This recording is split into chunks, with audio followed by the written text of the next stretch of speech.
السلام علیکم پیارے حضور. وعلیکم السلام. میری دو سوال ہے. ایک پردے کے حوالے سے ہے کہ بہت ساری آیات قرآن کریم میں ہمیں متوجہ کرتے ہیں کہ انسان کو اپنی عقل استعمال کرنی چاہیے اور لیکن سمعنا وأطعنا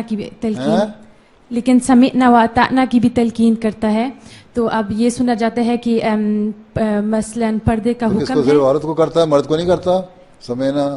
ہاں جی، یہ میں نے پوچھنا تھا کہ مثلا پردے کا حکم ہے کہ پہلے اب سنا جاتا ہے کہ پہلے میں اس حکم کو سمجھوں گی پھر اس پر عمل کروں گی. پہلے میں اس حکم کو سمجھوں گی پھر اس پر عمل کروں گی. تو ایسے لوگوں کو کیا کہنا چاہیے، کیسے سمجھانا چاہیے؟ کہ ان سے کہو ضرور سمجھو اور عمل کرو پھر، لیکن سمجھنے کے لیے خالی ذہن کرو.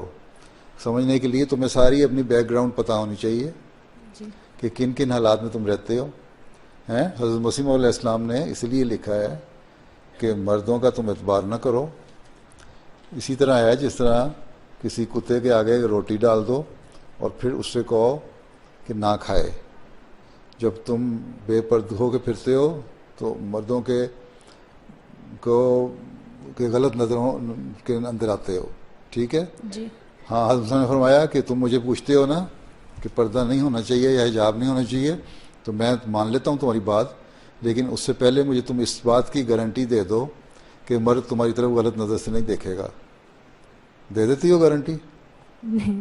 بس جب گارنٹی نہیں دے سکتی تو پھر وہ کرو جو اسلام کہتا ہے. جی. اور اس سے اپنی ڈگنیٹی قائم ہوتی ہے، اپنی عزت اور وقار قائم ہوتا ہے. جی. اور عموماً میں نے دیکھا ہے کہ لوگ عزت اور احترام کرتے ہیں ان عورتوں کا جو اپنے سروں کو اس طرح ڈھانک کے رکھتی ہیں اور اپنا لباس کو حیا در رکھتی ہیں. جی بالکل. ٹھیک ہے، اس لیے اللہ تعالیٰ نے فرمایا، نے فرمایا الحیاء من الایمان، کہ ایمان کا حصہ ہے حیا.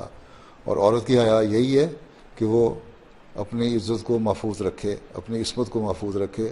اس سے پہلے کہ اس پہ غلط الزام لگیں اور اس پہ انگلیاں اٹھیں اور غلط باتیں اس کے متعلق ہوں، وہ اپنا وقار قائم رکھے اور بلا وجہ کی نہ دوستیاں کرے لڑکوں سے، مردوں سے، نہ اس قسم کی حرکتوں میں ملوث ہو جس سے اس کی وقار اور عزت پہ حرف آتا ہو. یونیورسٹی میں پڑھتے ہیں، کالج میں پڑھتے ہیں، ریسرچ کر رہے ہیں، وہاں کولیگز ہوتے ہیں، ان سے بات بھی کرنی پڑتی ہے مردوں سے، لیکن اس پروفیشن کی حد تک، اس ماحول کی حد تک اور اس اپنے سبجیکٹ سے متعلق یا پڑھائی سے متعلق یا ریسرچ سے متعلق تو بشک کریں بات. ٹھیک جی.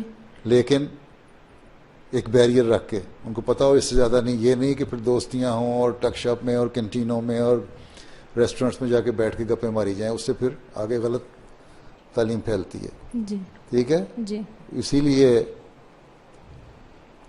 یہ بھی اللہ رسول کا حکم ہے کہ اپنی آوازوں کو جب تم بات کر رہے ہوتے مردوں سے تو اس طرح رکھو جس میں تمہارا وقار ہوتا ہے، ان کو پتہ لگے کہ یہ بلا وجہ میں اسے فری ہو کے غلط کاموں میں ملوث نہیں کروا سکتا اس کو.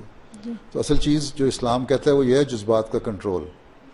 اس کا مردوں کو بھی حکم ہے، عورتوں کو حکم ہے، لیکن عورت کمزور بھی ہوتی ہے بعض دفعہ اور زیادہ بعض دفعہ باتوں میں آ جاتی ہیں مردوں کی چکنی چپڑی. اس لیے ان سے کہا جاتا ہے کہ اپنا ایک بیریئر قائم کرو، اور بیریئر کے لیے ایک ظاہری اظہار جو ہے وہ حجاب اور پردے کا ہے. ٹھیک. جی.